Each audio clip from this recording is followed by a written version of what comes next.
ఒకసారి యేసుక్రీస్తు ప్రభువారు నడుము వంగిపోయిన ఒక స్త్రీని స్వస్థపరిచి ఆమెకు విడుదలిచ్చిన ఆ చరిత్రను ఇప్పుడు మనం ధ్యానం చేసుకుందాం. లూకాసు వార్త 13వ అధ్యాయము 10వ వచనం నుంచి. విశ్రాంతి దినమున ఆయన ఒక సమాజ మందిరములో బోధించుచున్నప్పుడు 18 ఏండ్ల నుండి బలహీనపరుచు దయ్యము బట్టి ఒక స్త్రీ అచ్చుట నుండెను. ఆమె నడుము వంగిపోయి ఎంత మాత్రమును చక్కగా నిలవబడలేకుండెను.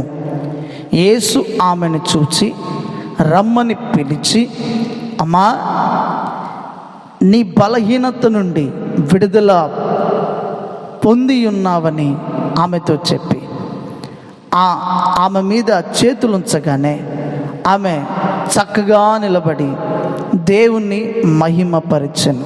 దేవునికి స్తోత్రం కలుగును గాక.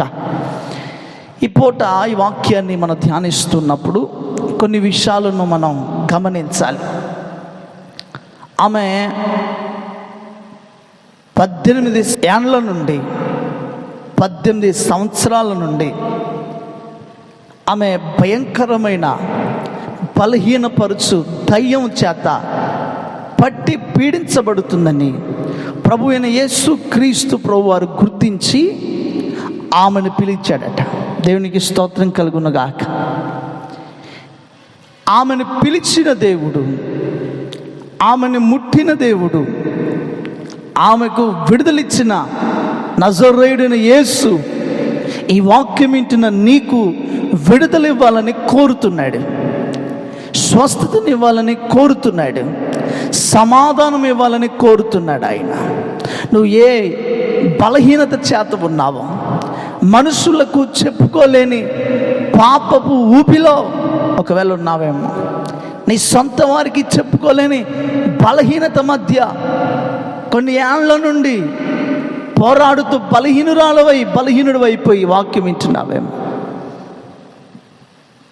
నువ్వు అనుకుండొచ్చు, ఇక ఈ బలహీనత నుండి నన్ను తప్పించేవారు ఎవరు లేరు, బ్రతికినంత కాలం ఇదే బ్రతుకు, నేను బ్రతికి ఉండాలేమో అని నువ్వు ఆలోచన కలిగి ఉండొచ్చు. అక్కడున్న ఆమె కూడా నడుము వంగిపోయి ఎటు వెళ్తున్నా కూడా, ఏ ప్రాంతానికి వెళ్తున్నా కూడా ఆమెను చూసి హేళనాస్పదంగా మాట్లాడుతున్నారు. ఆమె ఎక్కడికి వెళ్ళినా కూడా హేళనగా మాట్లాడుతున్నారని తెలిసి ఆమె ఏ ప్రాంతానికి, ఏ పేరంటాలకి, ఏ ఫంక్షన్లకి కూడా ఆమె వెళ్ళక ఇక సమాజ మందిరానికి వెళ్తే అక్కడైనా ప్రశాంతంగా ఉంటారేమో అని చెప్పేసి ఆమె వెళ్తూ తిరిగి మరలా ఇంటికి వచ్చేదండి. చాలామంది కూడా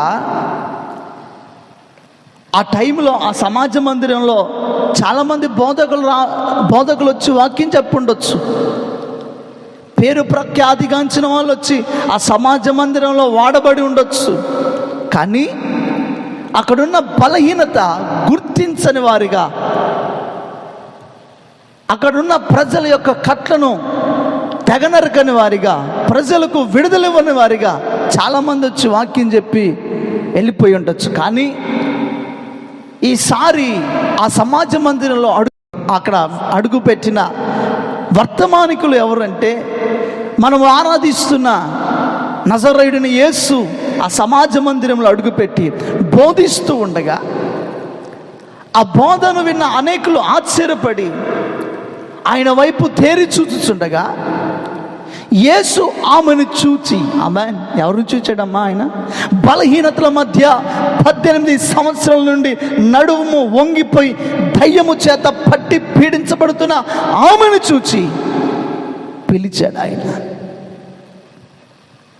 ఈరోజు నీ బలహీనత నీకు ఒక్కదానికి తెలిసేమో, నీకు ఒక్కడికే తెలిసేమో, కానీ ఈరోజు ఆకాశం ముందున్న దేవుడు నీ బలహీనత చూచాడు. నీ బలహీనతల నుండి నేను విడిపించగలిగిన శక్తిమంతుడై ఉన్నాడు ఆయన. నేను అంటాను, ఆమెకు స్వస్థత కావాలి కాబట్టి ఆమె వెళ్ళాలి, ఆమె యేసుని పిలవాలి. కానీ ఇక్కడ ఆమె బలహీనత ఎరిగిన యేసు ఆమెను పిలుస్తున్నాడు. అవసరం మంది కదా, మనకి స్వస్థత కావాలి కదా, మనకు విడుదల కావాలి కదా. కానీ కొన్నిసార్లు మనకున్న బలహీనతను బట్టి మనుషులు మనల్ని అనరాని మాట్లాడవచ్చు, మనుషులు మన మీద నింద వేయచ్చు.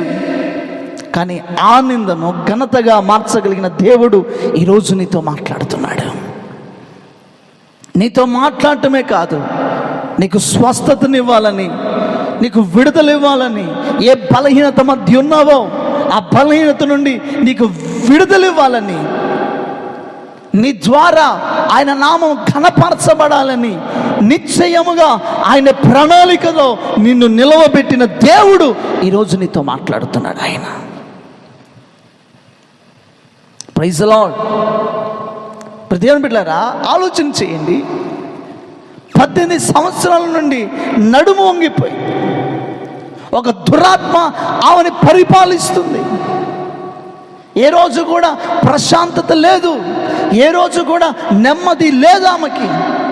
ఒకవేళ నీకు తెలియకోకుండా నీ ఇంటిలో, నీ వ్యక్తిగత జీవితంలో సమాధానం లేని పరిస్థితులను నువ్వు ఎదుర్కొంటున్నావేమో. చిన్న చిన్న వాటికి పెద్ద పెద్ద గొడవలు నీ ఇంట్లో ఒకవేళ అవుతున్నాయేమో. నీ ఇంటిలో ఊకే అల్లరితో కూడిన ఆటపాటలు జరుగుతున్నాయేమో. ఒకవేళ నీ ఇంట్లో భయంకరమైన దుర్భాషలాడే సంభాషణలు నీ వింటున్నావేమో. మార్పు లేని మనుషుల మధ్య నివసిస్తున్నావేమో. ఏ దురాత్మ నీలో ఉన్నా, ఏ దురాత్మ శక్తి నీ కుటుంబాన్ని పట్టి పీడిస్తున్నా, ఈ రాత్రి దేవుడు నీ ఇంటిలో ఉన్న దురాత్మను ప్రాలదూరి నీకు విడుదల, నీ కుటుంబానికి విడుదల, నీ పరిచర్యకు విడుదల, నీ వ్యక్తిగత జీవితానికి విడుదల ఇవ్వబోతున్నాడు ఆయన. స్వస్థపరచు యెహోవాను నేనే అన్న దేవుడు ఈరోజు నీ ఇంట అడుగు పెడుతున్నాడు, నేను పిలుస్తున్నాడు. నేను అనుకుంటాను, ఆ వాక్యం ధ్యానించినప్పుడు ఆమెని చాలామంది చాలా రకాలుగా, ఆమెకు పెట్టని పేరంటూ ఉండకపోవచ్చండి. సమాజ మందిలో ఎక్కడో మూల కూర్చుందా, మూల ఏడో కూర్చుంది, ఎవరు పట్టించుకోవట్లేదు ఆమెని. ఆమె అనేక హాస్పిటల్ తిరిగినప్పటికీ, ఎవరైనా బాగు చేస్తారేమో అని బాగులు చేయించుకునే కాడికి వెళ్ళినప్పటికీ ఆమెకి ఎక్కడ విడుదల లేదు, ఆమెకి ఎక్కడ స్వస్థత లేదు. అందరూ ఆమెను అనరాని మాట్లాడినారు. కనీసం అలాంటి పరిస్థితిలో, బలహీనతలో ఉన్నప్పుడు ఆమెని ప్రేమతో పలకరించిన వారు కనుమరుగై ఉండొచ్చు, సొంత వారే వదిలేసి ఉండొచ్చు. ఆమె ఒక్కటే అక్కడికి వచ్చినట్టుగా బైబిల్ వాక్యం సెలవిస్తా ఉంది. లేకపోతే ఆమెతో ఎవరైనా వచ్చుంటే ఈ దైవ గ్రంథంలో పరిశుద్ధాత్మ దేవుడు రాపించి ఉండేవారు. దేవుని బిడ్డలారా, మనం ఆలోచించవలసిన మాట, ఒంటరిగా బలహీనత అనుభవిస్తుంది, ఎన్నెన్నో హాస్పిటల్స్ తిరిగింది, ఎక్కడైనా బాగు చేస్తారేమో అని ప్రయత్నం చేసింది, ధనమునంతా వృధా చేసుకుంది, చివరికి వచ్చి సమాజ మందిరంలో కూర్చుందండి. ఈరోజు నీకున్న బలహీనత, నిన్ను ఆవరించిన దురాత్మ శక్తిని ప్రారదోరుతో నువ్వు ఎన్నో ప్రయత్నాలు చేసి చేసి చేసి అలిసిపోయి మాటలు వింటున్నావేమో. కానీ నీకు శుభవార్త, ఆ సమాజ మందిరం అడుగుపెట్టిన నా దేవుడు ఈరోజు నీ జీవితంలో అడుగు పెట్టబోతున్నాడు. నీకు స్వస్థతనివ్వాలని కోరుతున్నాడు ఆయన, నీకు విడుదల ఇవ్వాలని కోరుతున్నాడు. నువ్వు భయపడవలసిన అక్కర్లేదు అంటున్నాడు ఆయన.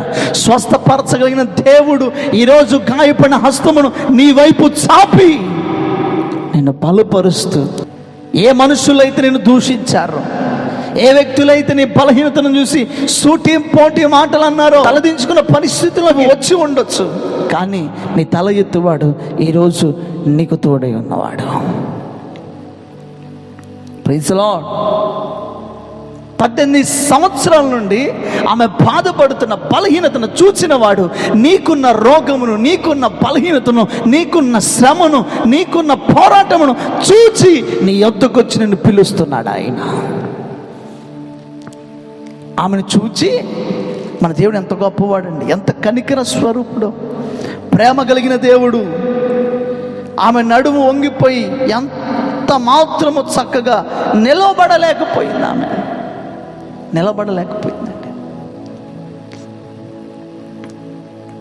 మాట మనం చదువుదాం, 11వ వచనం చివరన. ఆమె నడుము వంగిపోయి ఎంత మాత్రము చక్కగా నిలబడలేకపోయిండను. ఏమాత్రం లేదు, చక్కగా నిలబడినట్టుగా లేదా, వంగిపోయింది. వెనకాల నడుమంతా వంగిపోయిన పరిస్థితి, తనకు తాను పని చేసుకోలేని పరిస్థితి. యేసు ఆమెను చూసి రమ్మని పిలిచి, అమ్మా, నీ బలహీనత నుండి విడుదల పొంది ఉన్నావని ఆమెతో చెప్పి. మన దేవుడు ఎంత గొప్పవాడండి. ఆమె వచ్చి యేసు ప్రభు వారిని ఏమని అడిగిందా? చెప్పండి అమ్మా. ఆమె బలహీనత గురించి ఒకవేళ ఎక్కడ చెప్పుకుంటే ఒకవేళ ఏమనుకుంటారో ఏంటో అని మనసులో ఆమె ఆ భావం పెట్టుకుని ఉండొచ్చు బహుశా. ఒకవేళ నేను చెప్పేటప్పుడు సమాజ మందిరం కదా, అక్కడ చాలామంది మనుషులు ఉంటారు కదా, ఒకవేళ నా బలహీనత నేను చెప్పుకున్నప్పుడు చుట్టుపక్కల ఉన్నవారు మనుషులు ఎవరైనా వింటే నన్ను ఇంకా హేళనాస్పదంగా చేస్తారేమో అని కుమిలిపోతూ అక్కడ కూర్చొని ఉండొచ్చు బహుశా ఆ తల్లి. అలాగూ కుమిలిపోతున్నప్పుడు, అలాగూ ఆలోచనలో ఉంటున్నప్పుడు నా ప్రభు చూచాడట. స్తోత్రం కలుగునగా. అక్క, ఎవరు చూచారు? యేసయ్య చూశాడు. నేను అంటాను, ఈ లోకంలో మనుషులు ఎవరు మనకి వెళ్ళి చూసినా మనకి సమాధానం ఉండదండి, నెమ్మది ఉండదండి, స్వస్థత ఉండదండి. యేసు చూస్తే చాలు, ఆయన చూపు మనకి చాలు, ఆయన మాట మనకి చాలు, ఆయన తోడు మనకి చాలు, ఆయన నీడ మనకి చాలు. చూచుచున్న దేవుడు మనకి తోడై ఉండును గాక. అమ్మాయి ఆమె బలహీనతను ఎరిగి పిలిచి, అమ్మా అని ప్రేమతో పిలిచి, ఎప్పుడైతే యేసు ప్రభు యొక్క నోటి నుండి అమ్మా ఇదిగో నీ బలహీనత నుంచి నువ్వు విడుదల పొంది ఉన్నావు అని చెప్పగానే ఆమె మీద చేతులు ఉంచగానే ఆమె చక్కగా నిలబడింది. దేవునికి స్తోత్రం. నా ప్రభు యొక్క హస్తములు ఏ వ్యక్తినైనా స్వస్థపరచగలిగిన హస్తాలు, ఏ వ్యక్తినైనా బాగు చేయగలిగిన హస్తము, ఏ వ్యక్తినైనా ముట్టి వారికి విడుదల ఇవ్వగలిగిన హస్తము నా ప్రభు అయిన యేసు క్రీస్తు యొక్క హస్తము.